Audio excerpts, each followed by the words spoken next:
Haval South Africa is giving their competitors a run for their money. They are introducing model after model, even though it's a different version of the same car. Their success in South Africa is difficult to ignore. They have managed to capitalize on the growing popularity of SUVs in the country.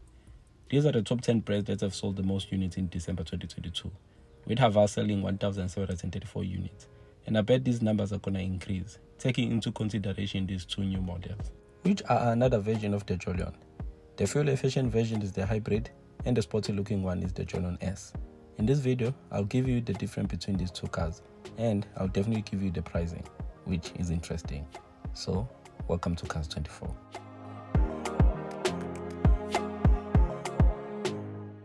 I would advise you to first watch this full detailed Haval Jolion review before watching this one. I'll leave a link for you. They said looks are important, so let's start with what your eye sees first. The Haval Jolion hybrid is offered in luxury and the super luxury spec level. Looking at this hybrid version, you get this big diamond front grille with LED premium vision headlights. That has blue accent and they dance when you unlock the car, which I think is a cool feature.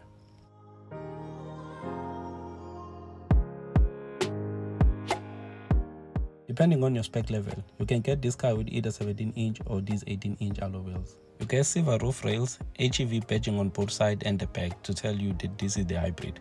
And that's the exterior design in a nutshell. Let's now move on to the Jolion S. Black trim is the outside theme of this car, to differentiate it from the other models. The front end is looking nice with some black trims mixed with the chrome bits. This car gets LED vision headlights, not the premium vision, as with the hybrid version. You get these nice blacked out 18-inch alloy wheels, black side mirror caps, door beadings, black roof rails, and both front and rear bumpers in black. This is the normal or standard Jolion, this is the hybrid version, and this is the Jolion S. So let's move on to the interior, which is basically the same in both cars. You get a 12.25-inch touchscreen infotainment system and a 7-inch digital instrument cluster. The Superlight gets a slightly bigger 12.3-inch infotainment system. The list of safety features in this car is impressive. You get driving assist features like your lane departure alert, lane keeping assist, lane sensor keeping, blind spot detection, lane change assist, driver fatigue alert, adaptive cruise control, and your traffic sign recognition. The Jolion S gets pre-collision warning and automatic emergency braking. On the convenience side, you have tire pressure monitoring system, rear park distance sensors, a 360-degree camera, keyless entry, push start button, comfortable artificial leather seats which are electrically adjustable, and a panoramic sunroof.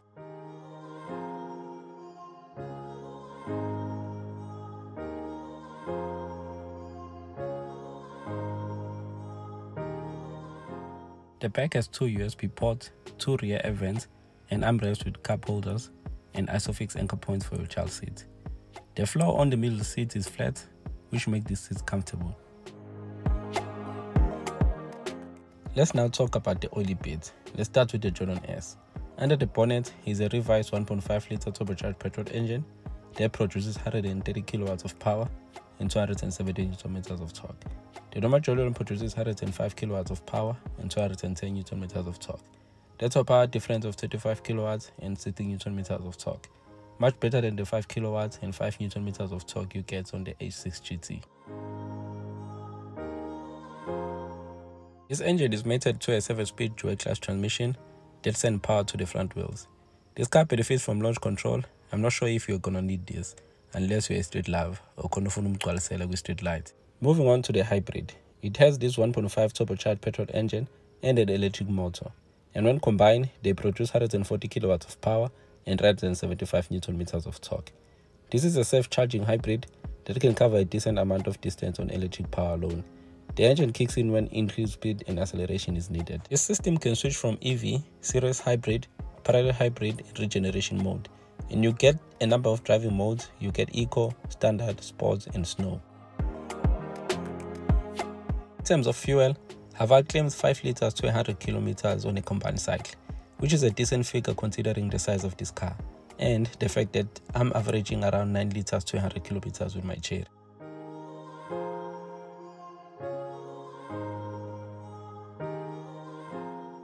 In terms of boot space, you get the same amount, which is 430 liters, but on a hybrid, you don't get a spare wheel.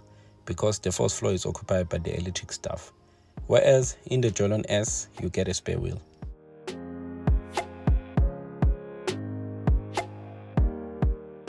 And lastly, let's talk about the pricing. The Jolion S is priced from $479,950, and despite being the second cheapest hybrid SUV in the country after the Toyota Corolla Cross Hybrid, the hybrid Jolion still demands a hefty fee, which is $549,950 for the luxury trim and $579,950 for the super luxury trim.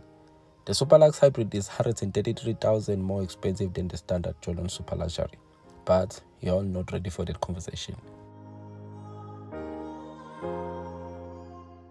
Let's say you finance both cars in super luxury trims over 72 months with a 10.75% interest rate without a balloon or a deposit.